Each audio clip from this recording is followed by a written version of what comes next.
Good evening, Barons. Welcome to this Franciscan Beat Global News Brief. I'm Thomas Pear-Manley. Here are your headlines. Hundreds of thousands of people in the Atlantic region of Canada remain without power, and officials are trying to assess the scope of devastation from former Hurricane Fiona. Fiona swept away houses, ripped off roofs, and blocked roads in 5 provinces. Those hardest hit by Fiona were Nova Scotia, Prince Edward Island, and Newfoundland and Labrador.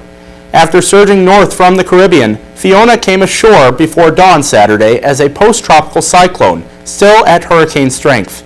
Canadian Defense Minister Anita Anand says troops will help remove fallen trees, restore transportation links, and do whatever else is required for as long as it takes. Fiona caused at least 5 deaths in the Caribbean. The Russo-Ukrainian war continues to dominate worries in Europe as the continent stares down a winter energy crisis. Russia has reduced natural gas supplies as European nations support Ukraine, and the continent's ability to get through the winter may depend on how cold it is and competition from Asia. The lights of the Eiffel Tower are turning off earlier than normal, and shop windows across Europe are going dark to save energy. High prices mean households and businesses are trying to use less heat and electricity, but they're running into the hard truth that cutting back only shaves a little off their bills.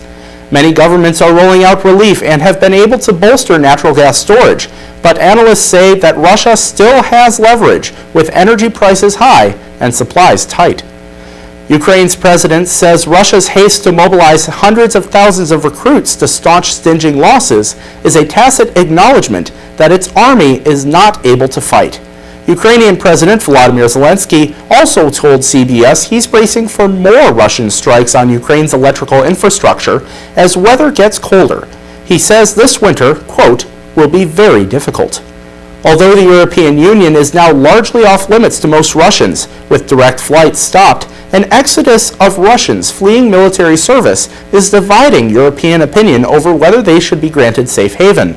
Officials in the Baltics say the Russians have had plenty of time to protest the war, but did not. The partial mobilization is also triggering more protests in Russia.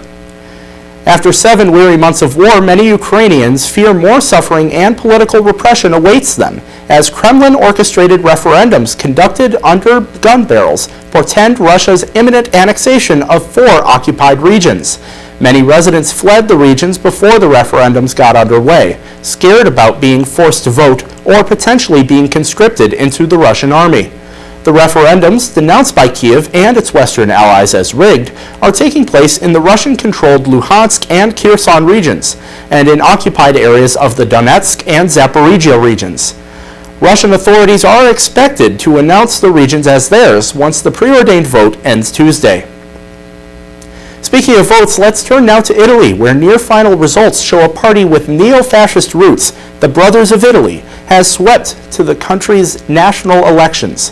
The victory looks set to deliver the first far-right-led government since World War II and make its leader, Giorgia Meloni, the first woman to become Italy's prime minister. The country's right-wing lurch immediately shifted Europe's geopolitical reality, placing a Eurosceptic party in position to lead a founding member of the European Union and its 3rd largest economy. Europe's right-wing party leaders immediately hailed Meloni's victory and her party's meteoric rise as sending a historic message to Brussels. Pope Francis has traveled to southern Italy to close out an Italian church congress that coincided with the election. Neither the Holy Father nor his hosts referred to the vote during the open-air Mass, though the Holy Father mentioned immigration and Italy's low birth rate in comments afterwards, hitting on 2 campaign issues. Italy's Bishops' Conference earlier urged Italians to cast ballots in the eagerly watched election. Recent results showed Meloni's center-right coalition netting some 44% of the parliamentary vote. Turnout was a historic low 64%. Before we go, let's look over today's weather report. Temperatures hung out in the mid-60s with winds trending west-southwest at around 15 miles an hour. The winds brought with them partly cloudy conditions from the Great Lakes. The winds will calm down as the sun sets around 7:15 tonight.